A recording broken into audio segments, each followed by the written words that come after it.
Dreamers Awake, Chapter 19. Maggie stood in front of the coffee machine, watching the light brown liquid fill the paper cup she'd positioned under the spout. She found herself wondering what kind of creamer the machine used when you got a coffee with cream and sugar. Was it the gross powdered kind or actual milk? She always thought she could tell from the taste, but realized after drinking numerous cups from this machine that she hadn't been able to tell after all. It was just a psychological trick of the mind. See the powdered creamer go in, and you think the coffee tastes like garbage. But don't see it, and you'd never know. She picked up the cup and took a small sip. Too soon, it scalded her tongue and even singed her throat a little. How many times had she done that in the last 2 weeks? The 2 weeks since her daughter had been hit by a car while walking home from school. She rubbed her free hand over her face, smearing 3-day-old mascara under her already raccoon-circled eyes. She began the walk back to Matilda's room. She didn't hurry, took her time, blowing on her coffee and trudging more than walking. Matilda had lay in a coma since the accident. Her injuries were healing nicely, but she simply wouldn't come out of her sleep. Maggie referred to it as sleep instead of a coma because that's what it resembled to her. When Maggie thought of a coma, she thought of a motionless, unresponsive person. But Matilda moaned, talked, and responded to touches on her arms and hands. It really was as if she was just deeply sleeping. If Matilda had been sleeping deeply, Maggie had been having the opposite experience. She was exhausted from dozing in chairs and had only spent 1 or 2 nights at home. Tyler's mother had come and sat with Matilda while she went home to rest. Of course, that night had been when there was the most activity. Matilda had even called out a complete halting sentence, "Let me go," and then fallen silent once again. Then there was nothing for a while. The doctors didn't know what to make of it. There was too much brain activity to call it a coma, but Matilda was obviously not awake.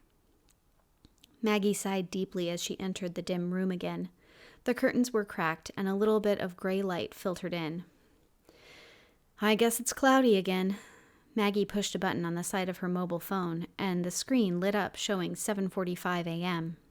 She yawned and sat down in her chair. She had positioned it so that the back was to the TV mounted on the wall and facing the bed. Sometimes she stared at Matilda, willing her to wake up. Today she sipped her coffee and tapped the Instagram app on her phone. She scrolled through pictures and ads, sipping her coffee, wondering how long this would be her regular routine. She reached the point in her scrolling where she had ended the night before, and Instagram proclaimed, "You're all caught up." "Right," she muttered. If only that were true. She shut off the phone and looked at her daughter. Her eyes were open. "Geez!" She jumped out of her chair, almost spilling her coffee as she scrambled to set it on the crowded side table. "Tilda?" Maggie smashed the nurse call button and took her daughter's hand. Her eyes followed her. She hadn't opened her eyes in 2 weeks. Those brown eyes were the most beautiful sight she'd seen all week, but they seemed to stare blankly.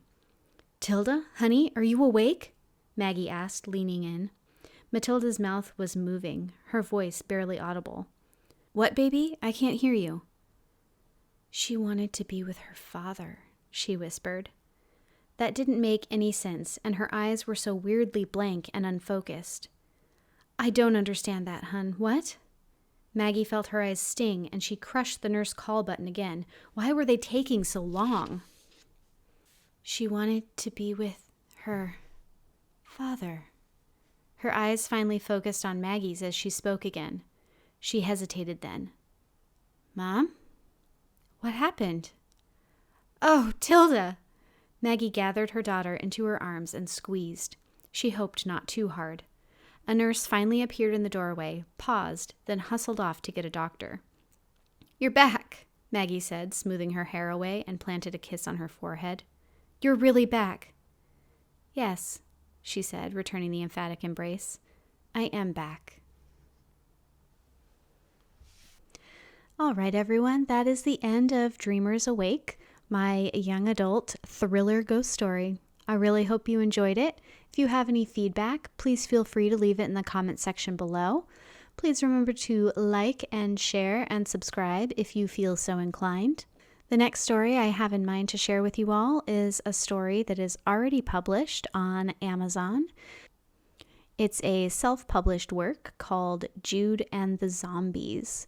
So that's what we have coming up next. If you want to get a jump on that and start reading it, you can find it for purchase on Amazon.com. I hope you'll all tune in for that one as well. And thanks so much for listening, and I really hope you enjoyed this story. Bye!